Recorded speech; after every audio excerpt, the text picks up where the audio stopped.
E aí, homem fiel, mulher fiel, sejam muito bem-vindos ao Vê Se Não Vacila, o primeiro e único canal do Brasil que te ajuda a ser, se manter ou voltar a ser fiel ao teu relacionamento. Meu nome é Flávio Rosa e eu sou especialista em fidelidade, hoje com o tema Entendendo as reações da pessoa traída ao descobrir. Entender essas reações, saber como é que o traído tende a reagir, como é que o traidor tende a reagir, é muito importante na fase pós-descoberta da traição. E por que é importante você saber disso? Primeiro, se você foi o traidor, entender as reações do teu cônjuge, da pessoa que você ama, mesmo assim você fez merda, entender essas reações dele ou dela são importantes para quê? Para você não ouvir tudo que ela falar de fato. As pessoas vão falar coisas desnecessárias. Para você não levar em consideração tudo que for colocado ali em jogo na hora, tá? Então você entender as reações dessa pessoa vai evitar muito sofrimento para ambos. E também, se você for o traído, entender as suas próprias reações, o que você tende a fazer diante desse cenário tenebroso que é descobrir uma traição, eu posso falar a respeito, porque além de ter sido infiel, eu também fui vítima de infidelidade da minha esposa, amo, estamos casados, felizes, superamos essa fase, mas eu também fui traído. Então é interessante para você que está passando por essa fase, em qualquer um dos dois papéis, reconhecer essas reações para evitar alguns erros comuns, típicos de quem passa por isso. Beleza? Recentemente eu estava atendendo um mentorado, mais tarde eu vou falar sobre a minha mentoria aqui no vídeo, tá? Se você precisa de ajuda, conte comigo. Que falou, Flávia, minha esposa descobriu, já era, ela está muito nervosa, ela não quer olhar na minha cara, tenho certeza que ela não vai me perdoar. Eu falei, calma, cara, calma. A primeira reação é essa. Pode não ser assim o resto da vida, pode não ser assim por muito tempo. Espera baixar a poeira, espera diminuir esse nervosismo, beleza? Então, fica ligado, fica esperto, porque conhecer essas reações do corpo, da mente humana pode ajudar muito. E lembrando que, tratando-se de mente humana, pode mudar também, tá? Pode algumas pessoas ter reação de 1 a 3 e de 4 e 5 6 não ter também. Depende de como ela foi criada, de tudo que ela já sofreu. Então, algumas reações podem variar. Estou falando aqui do normal, do que é mais típico, mais comum, beleza? A primeira reação, então, vamos falar sobre isso agora. A primeira reação de quem é traído é não acreditar. Sabe aquele que fala assim, cara, isso está acontecendo comigo mesmo, não é possível que eu estou passando por isso. Principalmente as mulheres tendem, a mente feminina tende a não querer aceitar esse dano tão profundo, esse choque tão profundo, porque tem que encarar uma dor. E a gente é treinado a não encarar dor, a nossa mente é evoluída para isso. Tá? Então, normalmente é, cara, não está acontecendo, não é isso, é negação. A primeira reação é a negação, é não aceitar. Tamanha tristeza e desilusão, beleza? Mas as provas vão chegando, as coisas vão se tornando mais claras, a pessoa tende depois a fuçar muito, a querer saber se realmente é verdade ou não. Fuça o passado, fuça mesmo, vai atrás de todas as informações. Cuidado com isso. Então, a primeira reação do traído é não acreditar. Não quer acreditar, não quer saber. Tem gente que, na verdade, quer o contrário. Quer saber ao máximo, quer saber detalhes, o que é extremamente negativo. A segunda reação da pessoa é se achar burra, é se achar tola, é se culpar. É falar, cara, como é que eu não pensei nisso? Como é que eu não vi isso? Como é que eu não vi os sinais? Como é que eu fui enganada a tal ponto? Como é que eu fui tão trouxa? Como é que eu fui tão babaca? Então as pessoas normalmente nesse segundo momento, depois que tem aquela descoberta, que fala assim, cara, é verdade, aconteceu, é inegável. Aí fala, cara, como eu sou burro, como eu sou otário, não é possível que isso aconteceu comigo. Totalmente desnecessário, tá? Esse tipo de pensamentos a seu respeito. Porque você acreditava na pessoa e a pessoa traiu tua confiança. Você não tinha por que estar acreditando, você não tinha por que desconfiar o tempo todo. Quem vive desconfiado o tempo todo não vive bem. Então o segundo ponto é que normalmente essa pessoa se culpa, atrai para si a responsabilidade e fica querendo se xingar até. Achando que não, como eu sou burro, nossa, como eu fui capaz, nossa, como eu não vi os sinais que aquela pessoa dava. Porque o traidor sempre dá sinais, Ele se distancia, ele fica agressivo, ele tem desculpinhas e mentirinhas recorrentes, ele tem problemas com acesso ao celular. Então, normalmente o traidor dá sinais e o nosso psique normalmente não quer acreditar nisso, porque, poxa, uma pessoa boa, pessoa que eu amo, fazendo isso comigo, não é possível, ok? Terceiro ponto, já na hora de confrontar, já na hora realmente de que descobriu e é inegável, aí vem o ódio, aí vem a raiva profunda.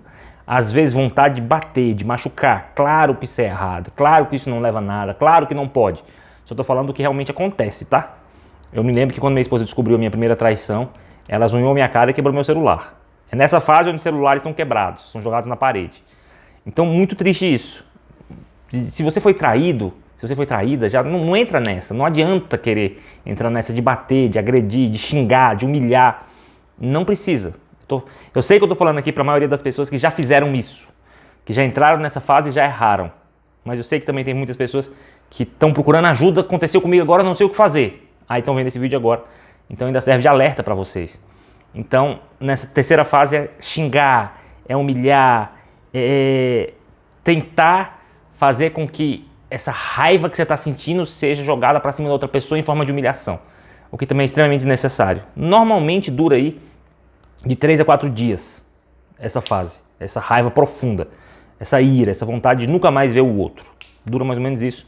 Não tem estatística que fala sobre isso, por experiência, tá? Pelas pessoas que normalmente eu atendo no @vê se não vacilo do Instagram, as pessoas que eu atendo nas mensagens aqui do YouTube, é mais ou menos por aí, tranquilo? E olha só, é importante também pensar que nessa fase onde são feitas uma das maiores besteiras do adultério, que é sair espalhando a história, que é sair contando para todo mundo, denegrindo a imagem de quem tanto você amou, contando os podres, todos os podres, da pessoa que até ontem você amava. E você continua amando, apesar dela ter feito essa besteira. Então, sair contando, espalhando a história, denegrindo a imagem, falando mal, espalhando essa besteira, totalmente tolo. Não cai nessa, beleza? A quarta fase, depois que passa o pico da ira, aquela ira mal do mundo, que aquela pessoa morra, que nunca mais olhe pra mim. Depois vem aquela deprê. Sabe, o corpo não consegue ficar mantendo essa energia de ira, liberando tanta adrenalina, tanta dopamina o tempo todo. Acaba. Não tem tanto tempo, não tem tanta reserva. E aí vem uma deprê profunda. Vem uma tristeza, vem aquela fase de caramba, meu relacionamento acabou. Não tem mais jeito. Tem jeito, mas a pessoa que está passando por isso normalmente pensa que não tem jeito. Beleza? Normalmente nesse momento ela não consegue ver saída ainda. E ela fica triste pelo fim do relacionamento, triste por ter sido feita de otário. É isso que eles falam, tá? É isso que as pessoas passam por isso e falam normalmente. Mas não é. Você não foi feito de otário. Você foi traído, um erro gravíssimo, mas a culpa não é sua. Não atrai para si a responsabilidade do erro do outro. Então a pessoa normalmente fica nessa. Triste. Fui feito de trouxa. Eu não merecia isso. Por que fez isso comigo? O que tem de errado comigo? Aí atrai a culpa para si de novo, novamente. Então, passou o pico da raiva, que é a pior parte da crise, que dura de 3, 4 dias. Depois vem o pico da depressão, onde a pessoa fala, caramba, por que está acontecendo comigo? Logo comigo, eu não mereço isso. Beleza? Depois que passa essa deprê, passou o pico da deprê. Ainda tem deprê, tá? Mas é o pico. Ainda tem raiva. Na hora que baixa essas duas sensações tão ruins, tão nocivas nesse momento, aí que a pessoa começa a voltar a ter um pouco de razão. Voltar a pensar um pouco nas consequências de uma separação, pensar um pouco que aquela pessoa foi tão mal ao longo de toda a história, se foi só esse período, entendeu? Por isso que é importante não tomar nenhuma decisão antes disso. As pessoas normalmente tomam decisões de separação de bens, procurar advogado, denegrir a imagem do outro nesses picos da emoção do adultério. Isso é péssimo, não é hora. Eu acho que as decisões só podem começar a ser tomadas, as discussões sobre o que vai ser feito de fato, daqui a 1 semana, 2 semanas das descobertas. Deixa quem foi descoberto administrar as emoções e deixa também quem descobriu administrar essas emoções e apesar um pouco mais o lado bom de toda a história e esse lado péssimo dessa história. Eu costumo dizer, e eu estou parafraseando aqui a doutora... Esqueci o nome dela, já eu lembro. Uma doutora psicóloga famosa, psicanalista também, psiquiatra, Ana Beatriz, doutora Ana Beatriz. Vários vídeos aí bombados aí nas redes sociais. Ela fala que o adultério é um capítulo ruim dentro de um livro bom, normalmente. Toda a história é boa, mas teve esse capítulo muito ruim que foi o adultério. Então, você vai jogar o livro fora por conta desse capítulo? Na maioria das vezes não vale a pena. Só que a pessoa só consegue, alguns inclusive, só conseguem trazer esses pensamentos à tona depois da quinta fase, a fase da depressão. Aí vem a fase de trazer um pouco para a razão. Aí a pessoa começa a pensar, cara, realmente a depressão, a separação é a única saída? Será que eu preciso me aconselhar com alguém? Será que alguém pode me ajudar a sair dessa? A pessoa começa a pensar, peraí, ele é realmente esse capeta que eu estou pensando que é? Ela é realmente essa vadia que eu estou considerando? Ou foi uma fase ruim? Ou foi um tempo ruim? Será que realmente é isso tudo que eu estou pensando? Será que eu sou tão trouxa assim igual eu imaginei que eu era? Será que eu não vou levar em consideração todos os acertos dessa pessoa em detrimento só desse ruim que ela me fez? Será que dá para consertar esse estrago que foi feito na nossa relação? Então é só depois disso, só depois desses tempos, de passar todas as fases, que começa a vir a razão, que a pessoa talvez busque um aconselhamento, busque por bons vídeos, busque por boas leituras para falar, peraí, cara, e como é que vai ser a reação dos meus filhos nisso? Como é que meus filhos reagirão a essa separação? Vai ser muito ruim, né? Será que precisa mesmo separar? No primeiro momento, que a pessoa descobriu a separação, a única coisa que passa pela cabeça dela é, vou separar, não tem outro jeito. Depois que vai passando as fases, passa a ira, passa a deprê, passa a culpa, aí que vem pensar um pouquinho mais nas outras possibilidades diferentes da separação. Beleza? Então, você que assistiu até aqui, fique ligado. Espere baixar as emoções para ter uma conversa definitiva. Ok, agora a gente não pode conversar. Se você foi o traidor, eu estou extremamente errado, mas eu preciso esperar a sua raiva passar para a gente conversar. Se você foi o traidor, o traído, cuidado com o que você vai falar. Eu mesmo tenho ouvido coisas terríveis da boca da minha esposa, que eu sei que não são verdade no coração dela, mas era a raiva dela falando. Na hora da raiva, o Augusto Cury fala sobre isso também, você não consegue ver as coisas boas, você não consegue ver o lado bom da relação, você só vê o negativo, você só vê tudo de mal que fez. Abrem-se um monte de janela killer, abre o outro fluxo e só vem enxurrada de coisas ruins, lembranças ruins a respeito do cônjuge. Beleza? Então não é hora de falar tudo que pensa, tudo que acha, tudo que vem à boca. E quem está ouvindo esses absurdos do outro lado, filtra, não recebe, não aceita aquelas... Ah, você nunca me amou, ah, você não vale nada, ah, você sempre me traiu, ah, eu queria que você morresse, ah, você foi a pior coisa que me aconteceu. Não, não é verdade. Não é verdade quando as pessoas falam isso. Elas estão falando no momento de profunda dor, de profundo desespero. Então quem tem um pouquinho mais de cabeça naquele momento, desconsidera essas palavras. Beleza? Toma cuidado. Toma cuidado. Ok? Se você está passando por isso, normalmente você vai precisar de ajuda para sair disso da melhor maneira possível. E eu tenho 3 maneiras de te ajudar. Primeiro, tem minha mentoria. Se você está passando por isso, está em desespero, não sabe o que fazer, tanto se você foi traidor quanto traído, me chama no WhatsApp. Eu tenho meu link aqui embaixo, vou deixar nos comentários e na descrição do vídeo. Clica, fala, Flávio, eu preciso de ajuda. Eu vou ouvir tua história e vou te aconselhar. Beleza? Tem minha mentoria mensal, muito mais barato do que você imagina, muito menos sofrimento do que uma separação. Assim, excelentes resultados, excelentes resultados.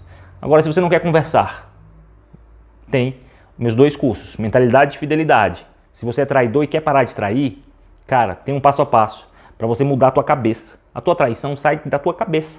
Provavelmente será do seu subconsciente, que você está com pouco controle sobre ele e faz você fazer merda. E faz você tomar atitudes que você não gostaria. Beleza? Então tem um curso que vai te ajudar a virar a chavinha. E também tem outro curso, se você foi o traído, que é o Manual do Perdão. Para você entender, aprender a como perdoar alguém que te traiu.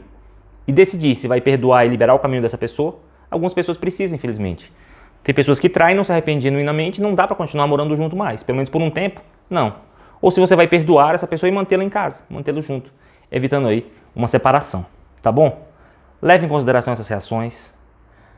Ouve a minha conversa, porque eu já conversei com centenas de pessoas que passam pelo processo de divórcio, separação, traição, reconciliação. E esses comportamentos são típicos e trazem muito sofrimento, desnecessário. Você fala um monte de coisa que outra pessoa não merece ouvir, que ela não é aquilo de verdade, é a sua raiva falando. Ou então que você tem atitudes dramáticas, porque fala assim, quem agora não quer sou eu também. O cara que traiu, por exemplo, ou a mulher que traiu. E que na verdade quer, mas ouviu tanta ofensa que acaba falando besteira também do outro lado. E é desnecessário, tá? Gerar mais uma crise diante disso tudo. Beleza? Vê se não vacila, toda semana tem vídeo. Me chama, deixa eu te ajudar, tá bom? Esse é meu propósito aqui na Terra.